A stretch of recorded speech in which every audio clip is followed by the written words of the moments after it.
A tale of werewolves, alphas, and fated destinies, written by Olivia Stone. The autumn wind cut through Seraphina's thin cloak, like a blade made of ice and broken promises, whipping her long, silver hair around her face in wild tangles that she didn't bother to tame anymore, because there was no one left to care what she looked like.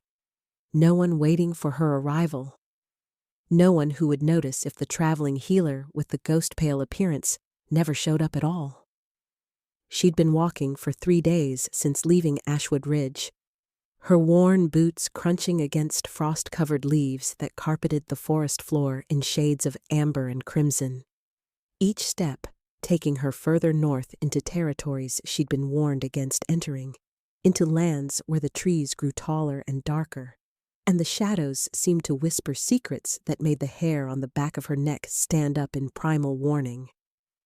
But Seraphina had learned long ago that warnings were just words, and words had never protected her from the things that actually hurt. The rejections that came wrapped in public ceremonies and pitying glances. The loneliness that followed her like a second shadow, no matter how many packs she visited or how many wolves she healed, with hands that trembled from more than just the cold. She should have accepted Margot's offer back at Ashwood Ridge. Should have taken the permanent position in the healer's cottage, where the elderly wolf woman had looked at her with something that might have been genuine affection.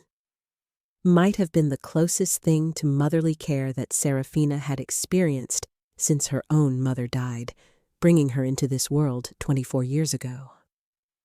Margot had pressed extra supplies into her hands that morning. Dried meat and fresh bread wrapped in cloth that still held the warmth of the oven. Her weathered face creased with concern as she'd warned Seraphina about the northern territories, about rumors of a king who ruled from a palace of ice and silver. A king whose rage was so terrible that his own guards feared him, whose episodes of uncontrollable fury had earned him the whispered title of the Mad King of the North. "Stay away from Frostborn lands, child," Margot had said, gripping Seraphina's hands with surprising strength for someone who'd spent the last week recovering from an infected wound that would have killed her if Seraphina hadn't arrived when she did. Hadn't spent 3 sleepless nights drawing out the poison and stitching torn flesh back together with the careful precision her mother had supposedly been famous for. Though Seraphina only knew that from stories told by wolves who'd known her mother and looked at Seraphina like she was a disappointing echo of someone far greater. "The Alpha King up there is dangerous, unstable, and he doesn't welcome strangers, especially not lone Omegas wandering through his forest without pack protection or proper documentation." But Seraphina had smiled that soft, sad smile she'd perfected over 6 years of wandering, had thanked Margot for her kindness and her warning, and had left anyway because staying meant forming attachments, and attachments meant inevitable pain when people realized she wasn't worth keeping. When they saw past the useful healer skills to the broken girl underneath who carried the stain of her mother's death and the shame of a very public rejection that had taught her she was too pale, too weak, too ghost-like to be anyone's chosen mate. Aldrich Blackthorn had made that abundantly clear 6 years ago when he'd stood before the entire Shadowmere pack and declared that he refused to complete their arranged mating ceremony, his voice carrying across the ceremonial clearing with cruel clarity as he'd announced that he wouldn't bind himself to a ghost of a woman, wouldn't waste his bloodline on someone too weak to bear strong pups, wouldn't condemn himself to a lifetime of looking at a mate who reminded him of death itself, with her silver hair and pale skin and storm-gray eyes that seemed to see too much and feel too deeply. The pack had agreed with him, had nodded and murmured their approval of his decision to reject her, and Seraphina's father, who'd blamed her for her mother's death since the moment she'd drawn her first breath, had simply turned away and walked back to his cottage without a single word of comfort or defense, leaving her standing there in the mating dress that suddenly felt like a burial shroud, surrounded by wolves who looked at her with pity and relief that she was someone else's problem now. Or rather, no one's problem at all. She'd left Shadowmere that same night, packed the few belongings she owned into a worn leather bag her mother had supposedly carried, and walked into the wilderness with no destination in mind and no plan beyond surviving each day as it came, offering her healing skills to any pack that would trade food and shelter for her services, never staying long enough for anyone to ask questions about her past or her scars or the way she sometimes woke from nightmares gasping Aldrich's name like a curse and a prayer tangled together. 6 years of wandering had taught Seraphina many things, had shown her that kindness existed in unexpected places, and cruelty could wear familiar faces, had proven that she was stronger than anyone, including herself, had believed possible. But it had also reinforced the lesson that she'd learned on her rejected mating day. The truth that she'd carried like a stone in her chest ever since. She was meant to help others, not to be loved by them. Meant to ease suffering and then move on before anyone could decide she wasn't worth the trouble of keeping around. The forest was growing darker now as afternoon bled into early evening, the canopy overhead so thick that barely any light penetrated through to the needle-carpeted ground, and Seraphina's empathic sense, that strange awareness she'd always possessed but never fully understood, was picking up something unsettling in the air around her, a tension that made her wolf stir restlessly beneath her skin, and her healing instincts sharpen to painful alertness. She'd always been able to feel emotions from others, had learned as a child that when she touched someone who was angry or hurt or grieving, their pain would flood into her like water, rushing to fill an empty vessel, and they would feel better while she absorbed what they'd been carrying. A process that left her drained and aching, but had made her an exceptional healer because she could literally feel what was wrong with her patients, could sense infected wounds and broken bones and illnesses brewing before they became visible to anyone else. Her father had called it a curse, had said it was her mother's legacy, a gift that had killed the woman who'd possessed it because she'd given too much of herself to others and had nothing left when Seraphina's difficult birth had demanded every ounce of strength she had. But Seraphina had learned to see it as the only thing about herself that had any value, the only reason Pax tolerated her presence, despite her unsettling appearance and the whispered rumors that seemed to follow silver-haired wolves like shadows made of superstition and fear. The sound that cut through her spiraling thoughts was so unexpected that Seraphina stopped walking entirely, her hand instinctively going to the small knife she kept strapped to her thigh beneath her skirts. The only weapon she owned, and one she barely knew how to use beyond the basic self-defense a kind warrior had taught her 3 years ago in exchange for healing his daughter's fever. Voices, raised in fear and desperation, followed by a child's scream that made every protective instinct Seraphina possessed roar to life, despite the very rational part of her mind that was screaming at her to keep walking, to not get involved, to remember that heroes died young and alone, and she'd promised herself after Aldrich's rejection that she would survive above all else, would protect herself first, because no one else was going to do it for her. But her feet were already moving, carrying her toward the sounds of distress before her mind could overrule the decision, and she burst through a dense thicket of thorny bushes that tore at her cloak and scratched her arms, emerging into a small clearing where a scene of violence was unfolding with the kind of casual cruelty that made her stomach turn with rage and helpless fury. A family of 4, 2 adults and 2 young children who couldn't be older than 5 or 6 years old, were huddled against an enormous oak tree while 3 rogues in their human forms circled them like wolves playing with wounded prey,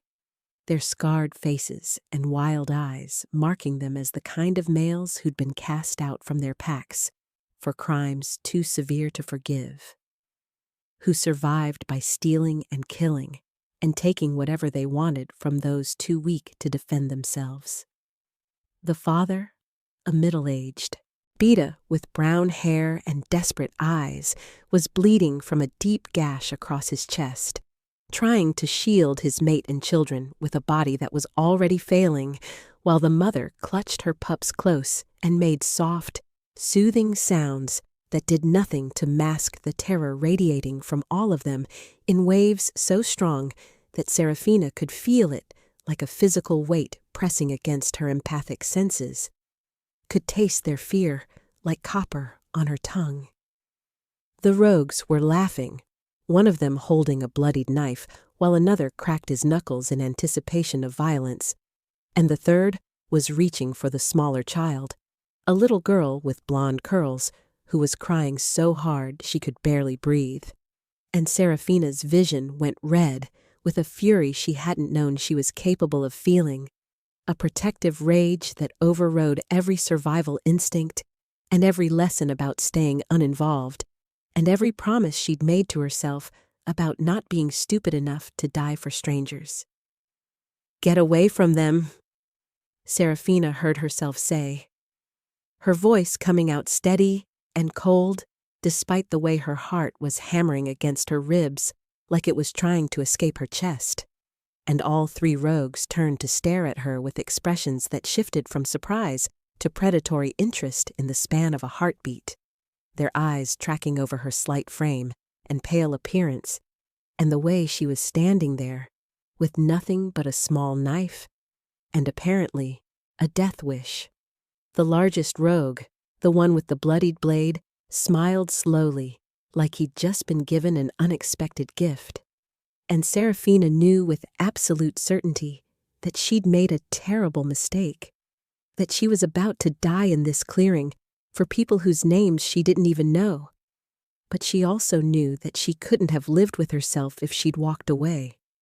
couldn't have closed her eyes at night without seeing that little girl's tear-streaked face and hearing her mother's desperate pleas, and maybe dying for something that mattered was better than continuing to exist in the half-life she'd been living for the past 6 years anyway. The fight that followed was brutal and desperate, and nothing like the controlled sparring she'd practiced with that warrior who'd taught her basic self-defense, because these rogues weren't interested in teaching her anything except what it felt like to be prey, to be hunted by predators who saw her as entertainment and an obstacle to be removed before they finished with the family she was trying to protect.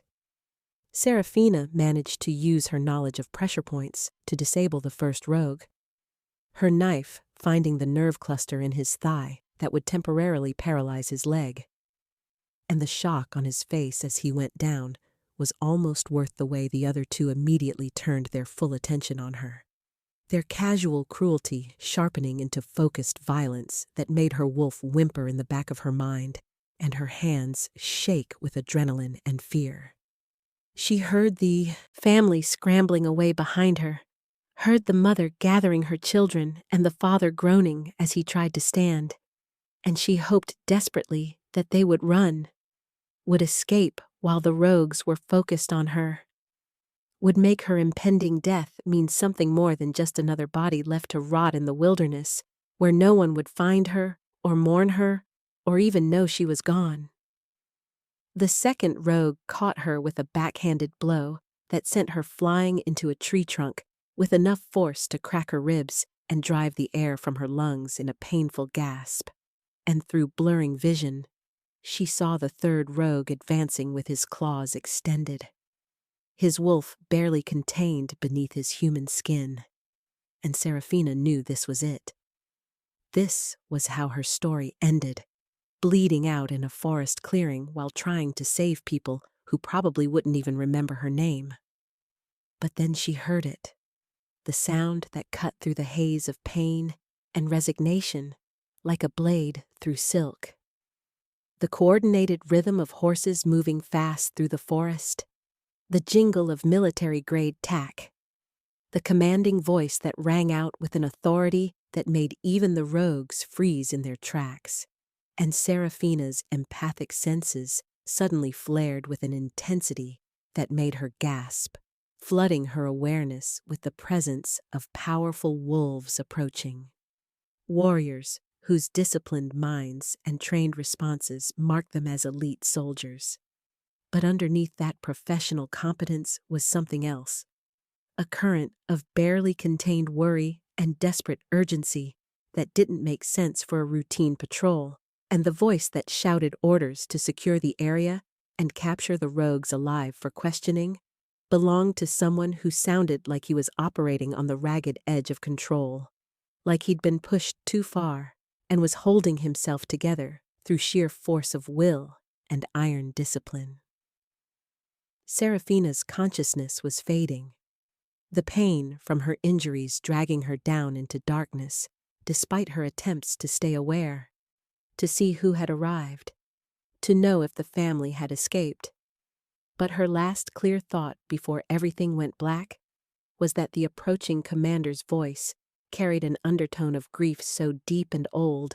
that it made her healer's heart ache with sympathetic pain, and she wondered with the strange detachment of approaching unconsciousness,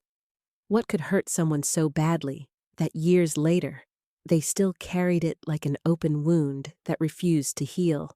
and whether her empathic gift could help ease that kind of suffering, or if some pain was too deep and too old to ever be soothed by a rejected Omega who couldn't even save herself, let alone anyone else. The last thing she felt before unconsciousness claimed her completely was strong hands lifting her carefully, a voice murmuring something she couldn't quite hear over the roaring in her ears, and the strangest sensation of recognition, like her wolf was trying to tell her something important, trying to make her understand that this moment mattered, that these hands holding her belonged to someone significant, someone she needed to know. But the darkness was pulling her down too fast and too hard for her to hold on to that fleeting awareness, and Seraphina surrendered to the void, wondering if she would wake up at all, or if this was finally the end she'd been half expecting since the day Aldrich Blackthorn had looked at her with disgust and declared her unworthy of love. Seraphina woke to softness, which was wrong, because the last 6 years of her life had taught her that she only ever woke to hardness, to thin bedrolls on cold ground, or lumpy cots in healers' cottages where she was tolerated as a temporary guest, never to the kind of luxurious comfort that currently surrounded her in the form of silk sheets that felt like water against her skin, and pillows so soft they seemed to cradle her head like precious cargo. And the wrongness of it all made her eyes snap open in panic before the pain hit her in waves that stole her breath and made her vision blur with the intensity of it. Her ribs screamed in protest as she tried to sit up, the deep gash in her side pulling against what felt like expertly placed stitches, and her head throbbed with the dull ache of a concussion that someone had clearly treated but couldn't completely heal. And for a moment, Seraphina couldn't remember where she was or how she'd gotten there, couldn't piece together the fragmented memories of rogues and a desperate fight, and strong hands lifting her, while a voice murmured reassurances she'd been too far gone to understand. The room around her was unlike anything she'd ever seen in her years of wandering from pack to pack, offering her healing services in exchange for whatever scraps of belonging they'd throw her way, before inevitably asking her to move along, because this wasn't some functional healer's quarters or modest guest room, but rather a chamber that spoke of wealth and power beyond anything a rejected Omega like herself should ever be touching, let alone sleeping in, with walls of pale stone that seemed to glow in the firelight from an enormous hearth carved with intricate patterns of wolves and moons, and furniture made of dark wood polished to a shine that reflected the flames like captured starlight, and windows so tall they stretched nearly to the vaulted ceiling, currently covered with heavy curtains of midnight blue velvet that blocked out whatever time of day it was beyond these walls. Serafina's empathic senses, which had been blessedly quiet while she was unconscious, suddenly roared to life with an intensity that made her gasp and clutch at the silk sheets, because the emotional residue in this place was overwhelming. Layer upon layer of fear and determination, and carefully controlled panic that had soaked into the very stones like blood into fabric. And beneath it all was a current of such deep, aching loneliness that it made her chest constrict with sympathetic pain, made her healing instincts sharpen despite her own injuries, because whoever had been in this room recently was suffering in ways that had nothing to do with physical wounds and everything to do with the kind of soul-deep hurt that her empathic gift was screaming at her to soothe. The door opened with a soft click that made Serafina flinch, her hand instinctively reaching for a weapon she didn't have, before her pain-fogged mind registered that the young woman entering carried a tray of what smelled like soup and fresh bread. Her movements careful and non-threatening as she approached the bed with the kind of cautious respect usually reserved for visiting dignitaries or wolves of high rank, which made no sense because Serafina was neither of those things, was just a wandering healer who'd been stupid enough to pick a fight with rogues and nearly get herself killed in the process. The woman was perhaps a few years younger than Serafina, with kind brown eyes and dark hair pulled back in a practical braid, wearing the simple but well-made clothing of a palace servant, and she smiled when she saw Serafina was awake, though the smile carried an edge of relief that suggested she'd been worried about whether her patient would survive the night, which raised the question of how long Serafina had been unconscious and how badly she'd been injured, and where exactly she was that warranted this level of care for someone who was nobody important to anyone. "You're awake, thank the moon goddess," the young woman said, setting the tray on the bedside table with practiced efficiency before turning to Serafina with an expression that managed to combine professional concern with genuine warmth. A combination that Serafina had learned to be wary of because warmth always preceded disappointment when people realized she wasn't worth the effort of their kindness. "I'm Lyra, one of the palace healers, and you've been unconscious for almost 2 full days since Commander Theron brought you in from the forest. And we were starting to worry that the head injury was worse than we initially thought, though your other wounds are healing remarkably well for someone who took the kind of beating you did, fighting off those rogues to protect that family." Palace. Serafina's mind latched onto that word with growing dread, because there was only one palace in the Northern Territories, only one place that would have the resources and the staff to provide this level of care, and the realization of where she must be made. Her heart rate spiked so dramatically that Lyra immediately moved closer with a healer's instinctive response to a patient in distress, her hands raised in a calming gesture that did nothing to ease the panic clawing its way up Serafina's throat. "I need to leave," Serafina heard herself say, the words coming out raspy and desperate as she tried again to sit up despite the way her injuries protested the movement, despite the way Lyra was gently but firmly pressing her back against the pillows with the kind of strength that suggested she'd dealt with difficult patients before and knew exactly how to handle them. "I can't be here. You don't understand. I'm nobody, just a traveling healer, and I shouldn't be taking up space in a palace or using resources that could go to people who actually matter. And I need to go before someone realizes I'm not supposed to be here and decides I'm trespassing or worse." The panic in her own voice embarrassed her, made her sound weak and pathetic, and exactly like the ghost girl Aldrich had declared her to be. But Serafina couldn't help it, because the idea of being in Frostborn Palace, of being anywhere near the Mad King of the North, whose rage was supposedly so terrible that his own guards feared him, made every survival instinct she possessed scream at her to run, to get as far away as possible before something terrible happened, before she became collateral damage in whatever violence was brewing in this place, that even the stones seemed saturated with barely controlled fear. Lyra's expression shifted to something that looked almost like pity, which made Seraphina want to scream because she'd seen that look on too many faces over the years, had learned to recognize the exact moment when people decided she was broken and tragic and worth feeling sorry for, but not worth actually keeping, and she was preparing to argue her way out of this bed in this palace, even if she had to crawl, when Lyra spoke again.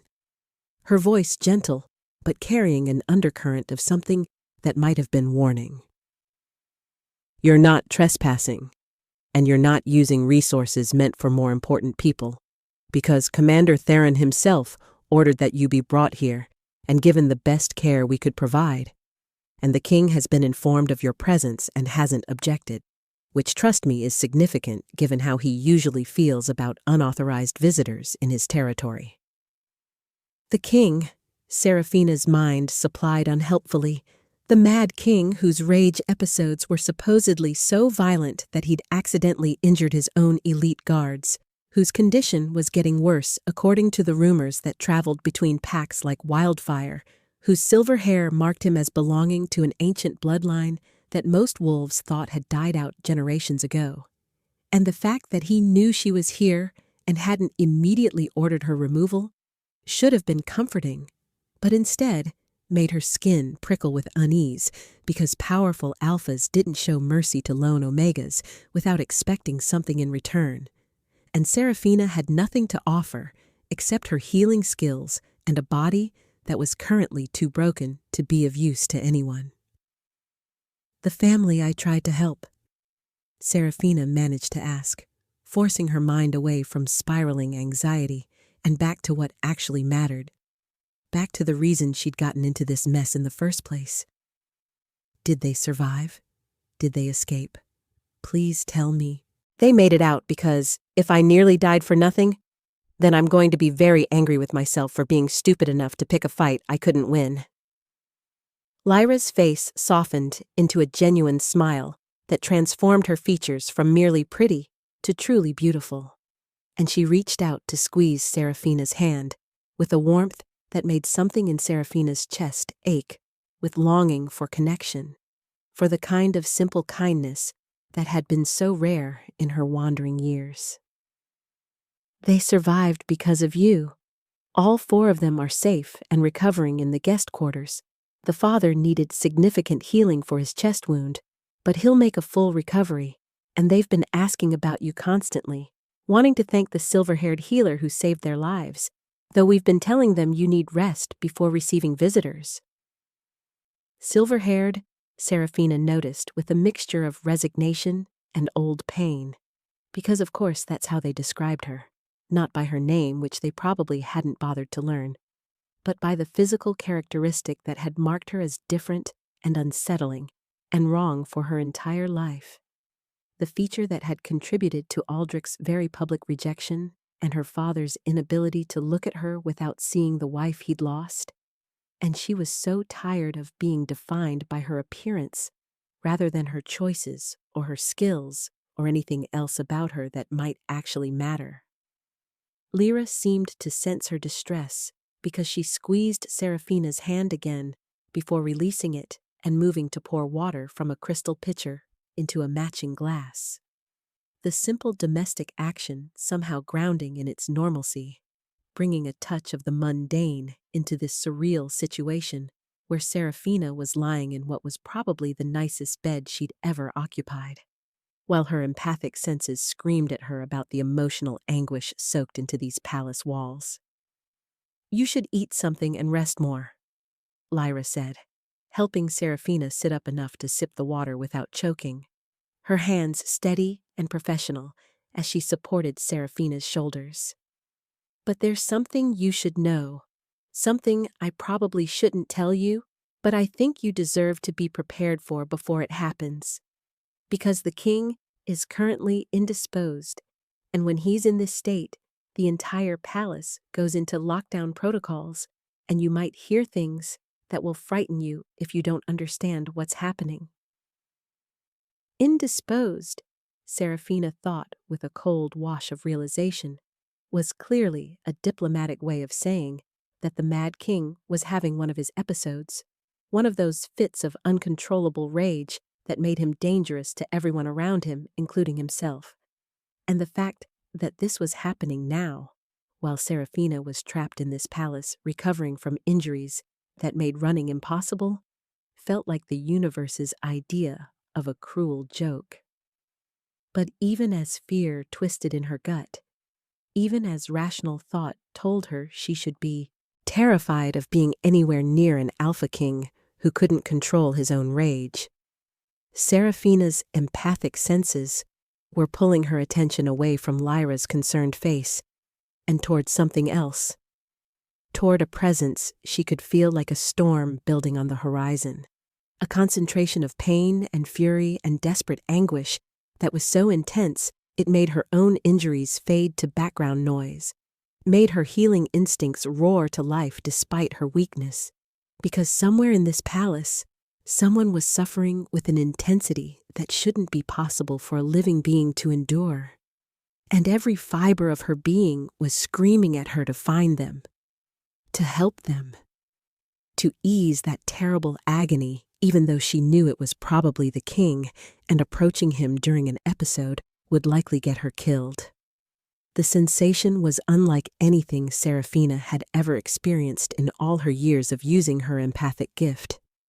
Because usually she had to be touching someone to feel their emotions this clearly, had to make skin-to-skin contact to absorb their pain and transfer it into herself. But this anguish was so powerful, it was bleeding through the very air, saturating the palace atmosphere until Serafina could taste it like ash on her tongue, could feel it pressing against her awareness like a physical weight that made her want to curl into a ball and hide from the overwhelming intensity of it. "What's wrong with him?" Serafina found herself asking, the question escaping before she could think better of it. Before she could remember that she was supposed to be keeping her head down and recovering quietly, and then leaving as soon as possible. Not asking questions about the terrifying Alpha King, whose problems were absolutely none of her business, and definitely not something a rejected Omega with no pack and no status should be involving herself in. Lyra's expression shifted to something complicated, a mixture of loyalty and frustration and bone-deep weariness that suggested she'd been dealing with this situation for far too long and had no good answers to offer. "No one knows for certain," she admitted after a long pause, her voice dropping to nearly a whisper, as if she was afraid of being overheard even in this private chamber.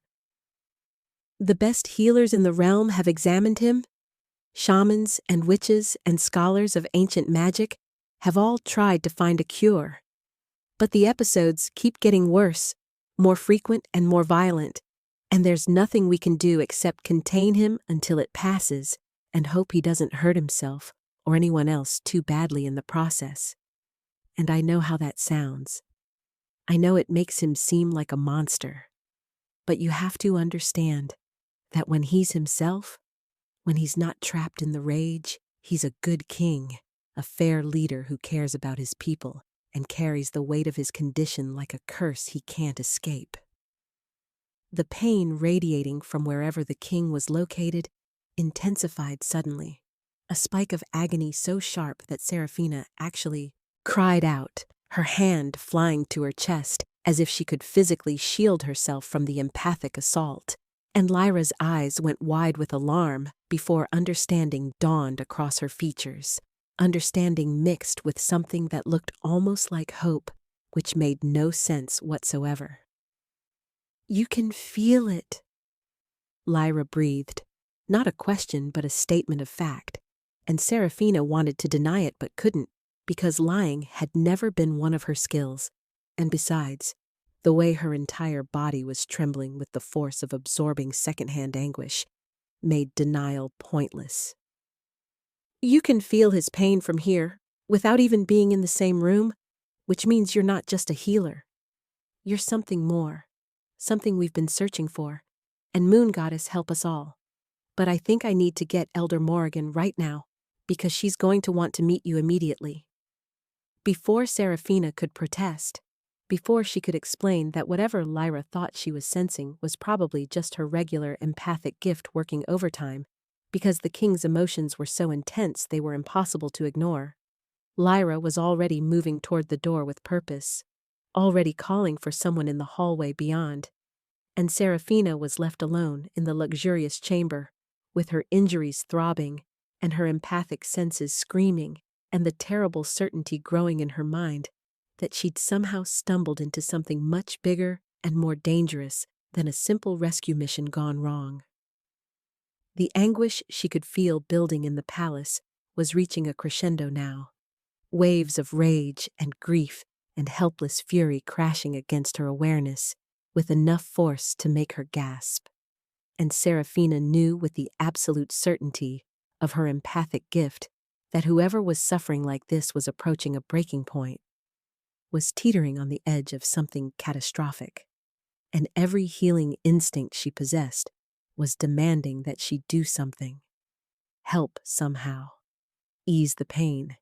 even though she had no idea how to help someone she hadn't even met. Someone who was apparently so dangerous that the entire palace went into lockdown when he lost control. She tried to push herself out of the bed, ignoring the way her injuries protested and her vision swam with the effort. Because sitting here doing nothing while someone suffered like this was physically painful for her empathic senses, was making her skin crawl and her wolf whine with distress. But before she could get her feet to the floor, the door burst open again, and an elderly woman swept in with the kind of presence that commanded immediate attention, despite her advanced age, her sharp gray eyes fixing on Seraphina with an intensity that made her feel like every secret she'd ever kept was being laid bare and examined for flaws. "Silver hair," the old woman murmured, moving closer with surprising speed for someone who had to be at least 80 years old, and Seraphina recognized power when she saw it, because this wasn't just some palace elder, but someone who carried authority in every line of her weathered face, someone who'd seen enough winters to know things that younger wolves couldn't even imagine. True silver, not dyed or affected by age, which means you carry the old bloodline, the one we thought had died out with your mother. And if you're who I think you are, if you possess the gift that should have been lost, then you might be the only thing standing between our king and complete destruction. The words made no sense to Seraphina's pain-fogged mind, because her mother had been a healer, nothing more, just a skilled Omega, who died too young and left behind a daughter who couldn't live up to her legacy. But before she could say any of that, before she could explain that this old woman was clearly mistaken about whatever she thought Seraphina could offer, another wave of anguish slammed into her empathic senses with enough force to make her cry out, and she felt something shift in the palace's emotional atmosphere. Felt the moment when pain transformed into pure rage that was building toward violence, toward devastation, toward something terrible that would hurt everyone in its path. "He's breaking," Elder Morrigan said quietly, her eyes still fixed on Seraphina's face, as if searching for something specific. "The episode is worse than usual. His guards have him restrained, but the chains won't hold much longer. And when they break, he'll tear through this palace like a force of nature. And there's nothing any of us can do to stop him except wait for it to end and count the casualties afterward, unless you're willing to try something that might save him or might get you killed. And I need you to understand that I'm not asking lightly, because I can feel what you are even if you don't fully know it yourself. Can sense the gift your mother passed to you before she died. And I think you're the only chance he has." The old woman's words hung in the air like a challenge and a plea tangled together. And Seraphina should have said no. should have protected herself the way 6 years of rejection had taught her to do, should have remembered that powerful alphas were dangerous and getting involved in their problems never ended well for omegas like her, who had nothing and no one to protect them if things went wrong. But that suffering she could feel, that terrible anguish building toward an explosion of violence and self-destruction, was calling to every healing instinct she possessed. And Seraphina found herself asking, "What do you need me to do?" Even as the rational part of her mind screamed that this was insane, that she was about to walk into a situation that would probably end with her dead, that no amount of empathic gift or healing ability could calm an alpha king whose rage was supposedly uncontrollable by anyone or anything. Elder Morrigan's expression shifted into something that might have been approval or might have been grim satisfaction that she'd found. Someone desperate or broken or stupid enough to try the impossible. And she held out her hand to help Seraphina from the bed with surprising gentleness given the intensity of what she was asking.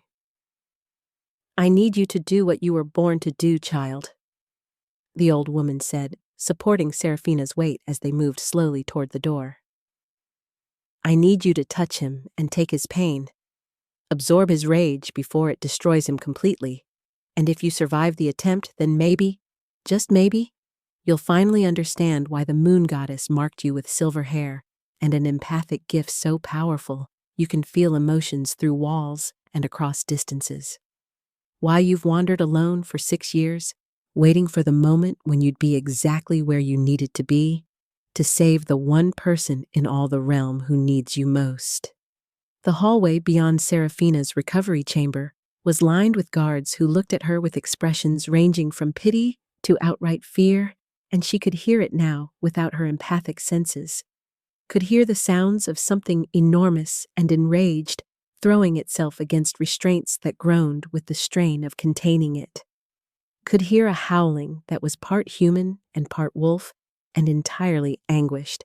and Seraphina knew with absolute certainty that she was about to make either the best decision of her life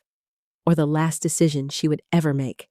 And there was no way to know which until she walked through the reinforced door at the end of the hallway and came face to face with the Mad King, whose pain was calling to her like a siren song she was powerless to resist.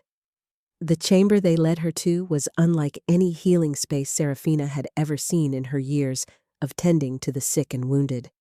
because this wasn't designed for recovery or comfort, but rather for containment,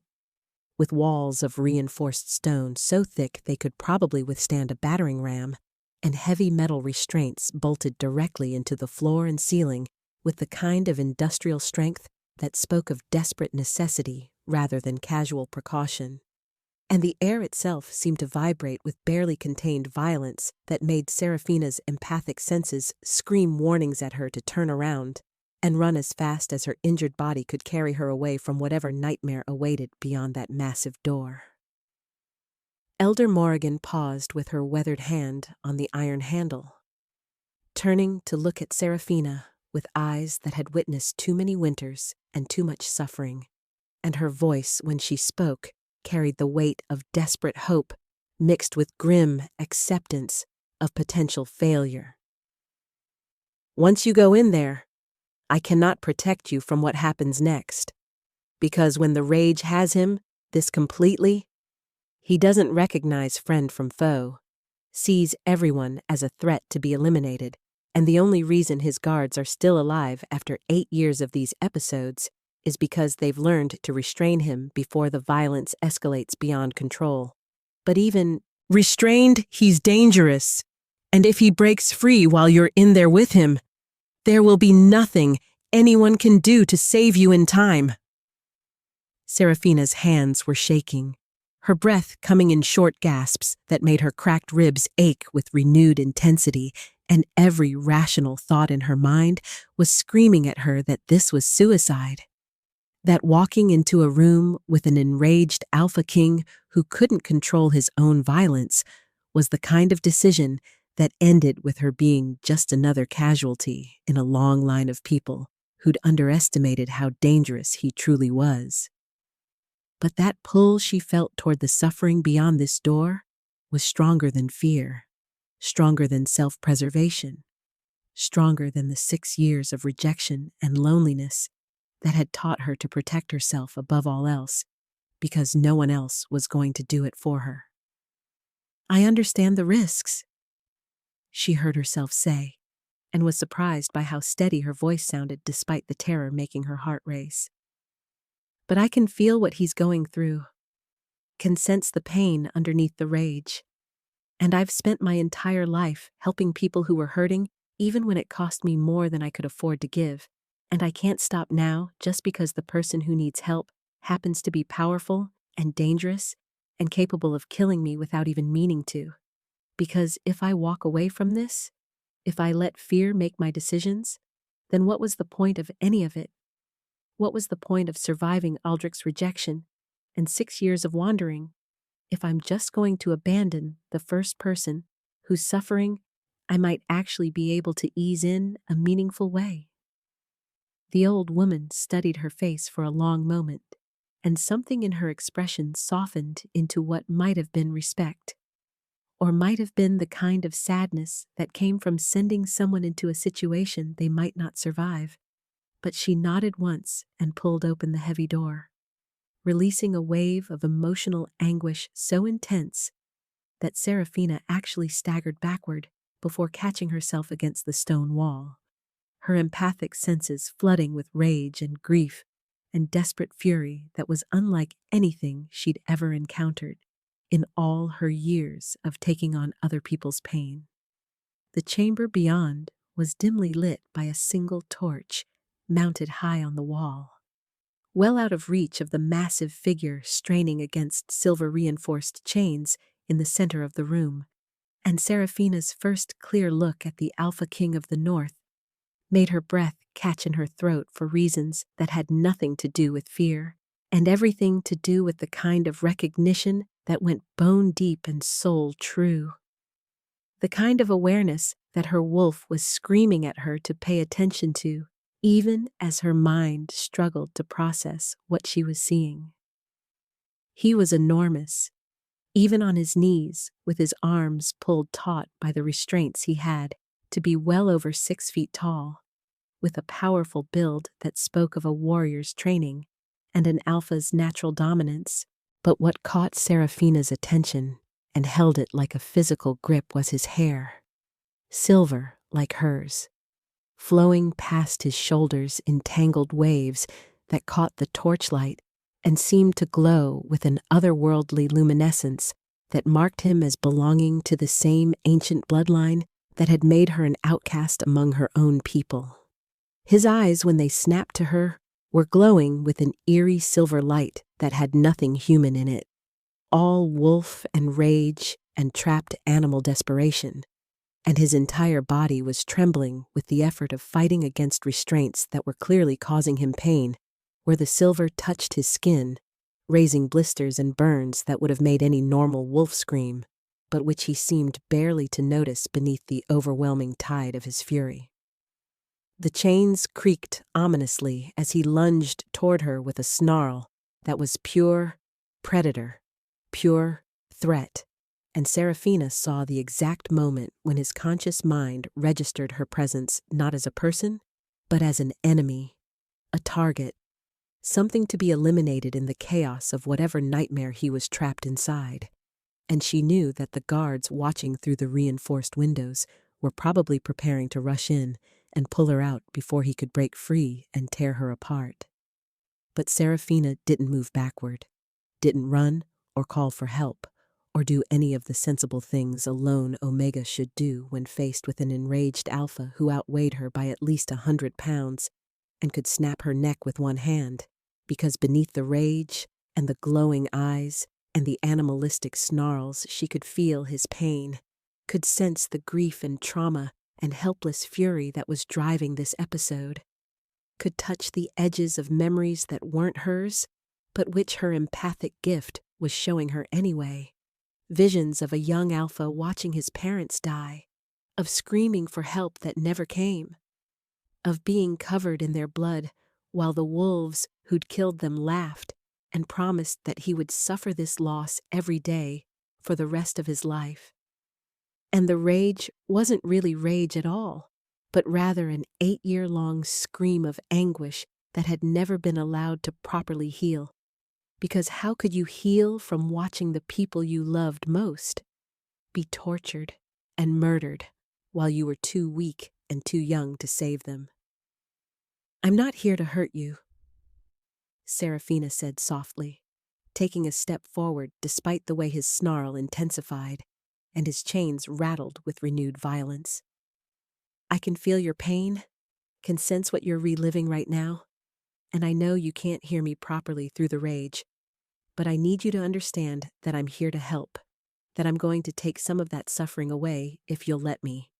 And I know that sounds impossible because no one has ever been able to calm these episodes before, but I think maybe that's because no one else could feel what you're feeling,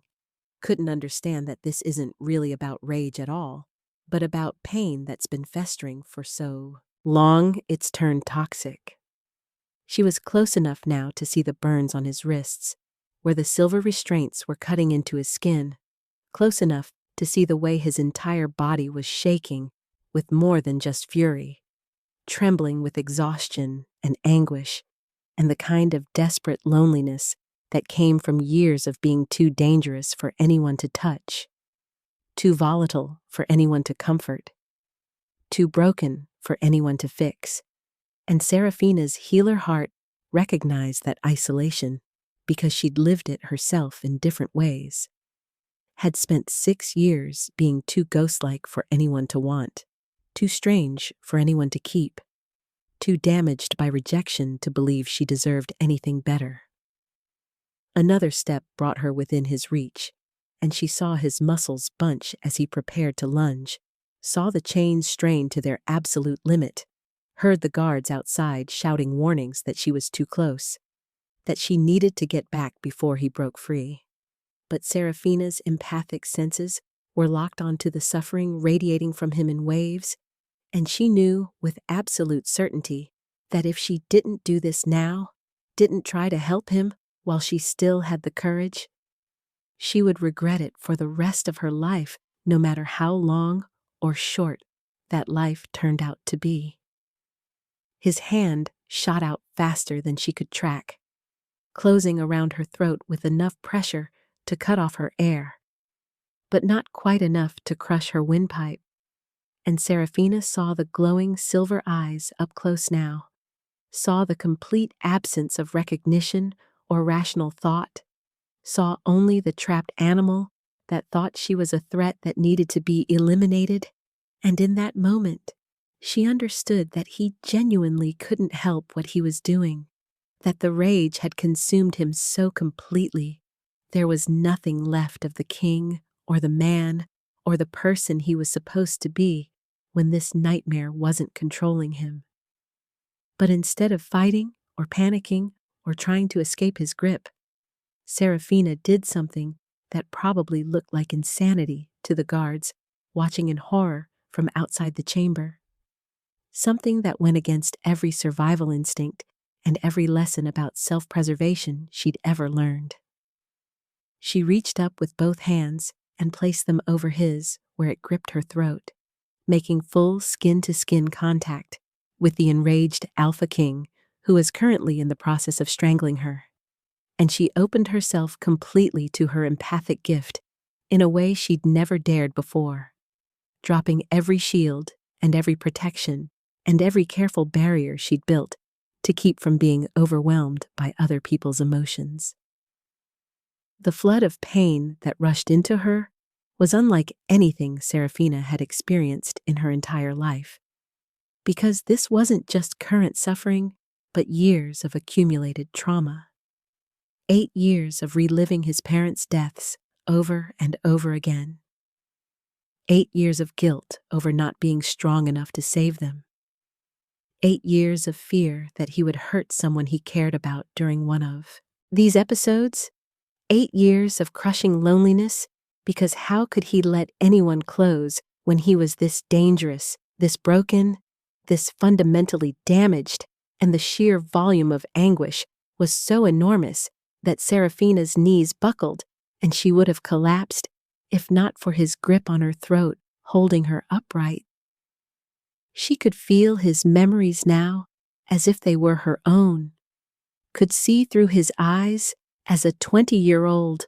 who'd been away from the palace on a diplomatic mission when the assassins struck, could feel his desperate race back home, only to find his parents already dead.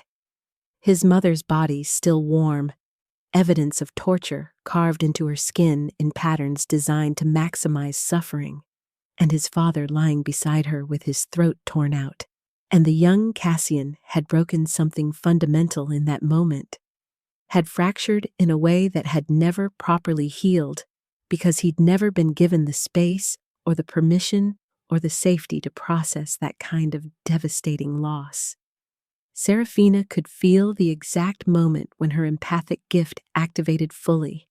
not just absorbing his current emotional state, but pulling the rage and grief and trauma directly out of him and into herself. And the pain was so intense she couldn't breathe, couldn't think, couldn't do anything but hold on and let it flow through her, while her body screamed in protest and her mind threatened to shatter under the weight of his suffering. She felt his grip on her throat loosen as the rage started to drain away, felt his glowing eyes begin to fade back to their natural ice blue color, felt the moment when awareness returned and he saw her, really saw her,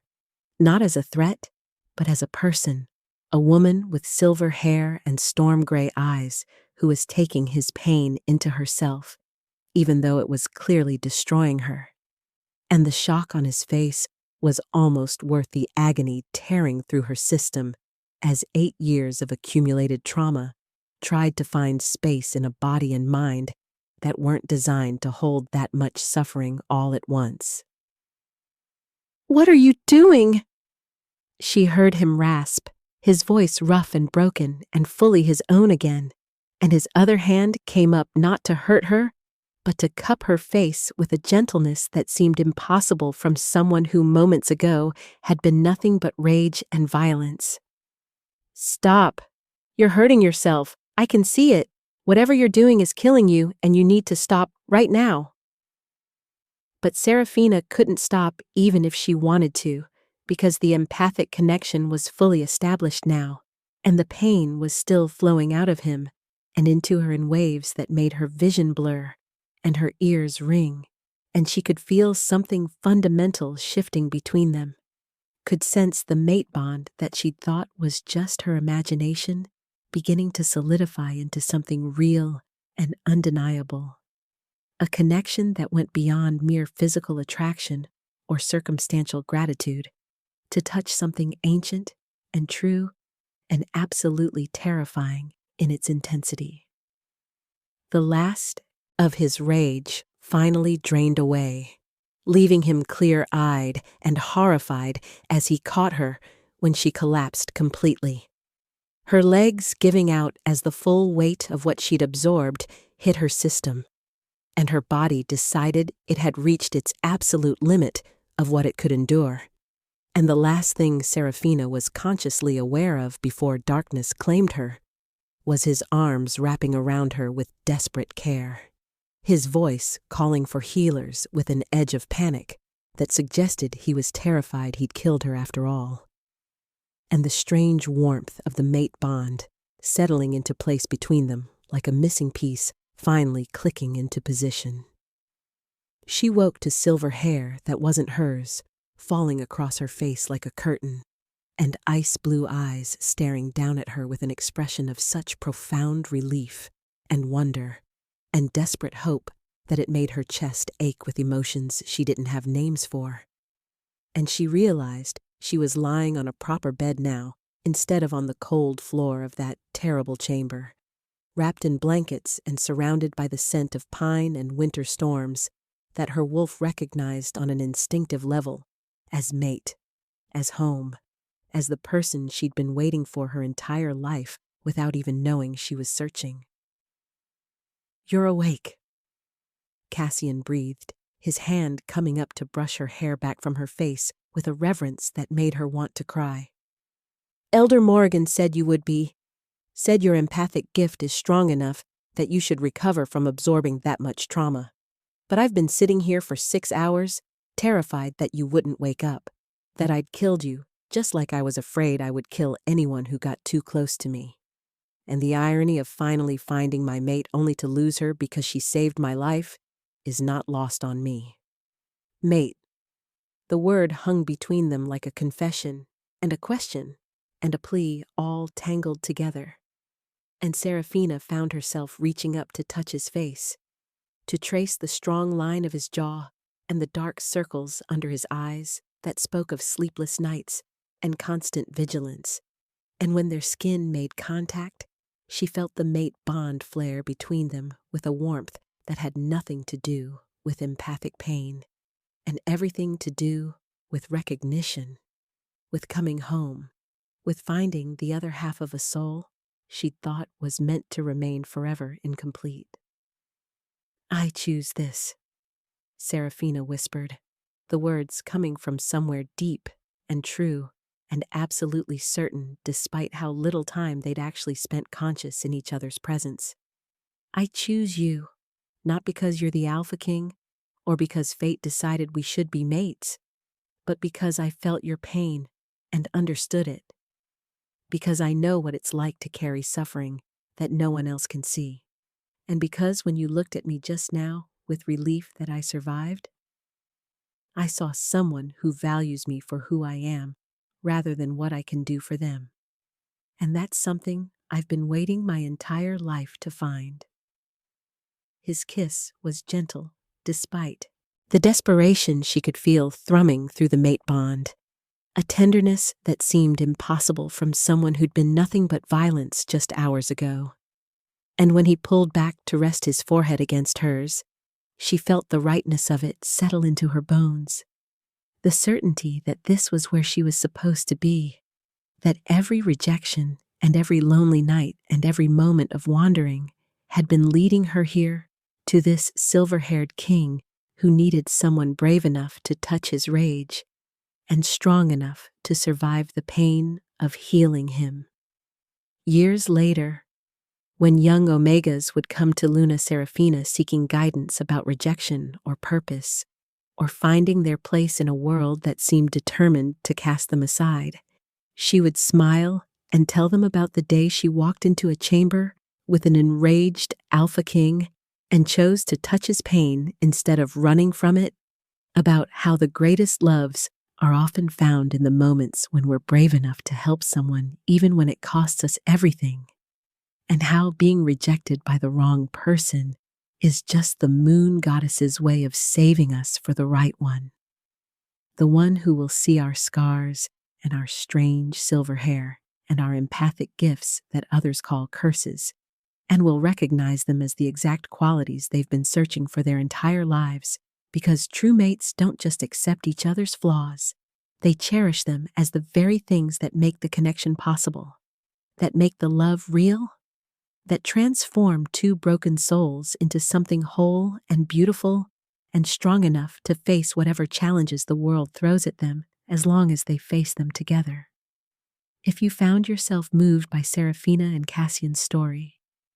if you felt the weight of their loneliness and the triumph of their eventual connection, if you recognized in their journey echoes of your own struggles with rejection or purpose, or finding where you truly belong, then I would love to hear your thoughts in the comments below. Would love to know which moment resonated most deeply with you, whether it was Serafina's brave decision to help the family despite the danger, or Cassian's vulnerability in admitting his fear of hurting those he cared about, or that pivotal moment when she chose to touch his rage instead of running from it.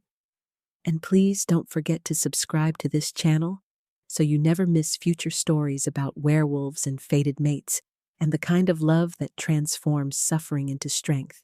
because there are so many more tales waiting to be told about silver-haired alphas and empathic omegas, and the magic that happens when two people who've been broken by life find each other and decide that together they can build something beautiful from the shattered pieces And your support through likes and comments and subscriptions is what allows me to keep creating these stories. Keep exploring these themes of rejection and redemption and the power of choosing love, even when fear tells us to protect ourselves. So thank you for reading. Thank you for being part of this community. And I'll see you in the next story, where we'll discover what happens when fate decides that the most unlikely pairs are actually the most perfect matches.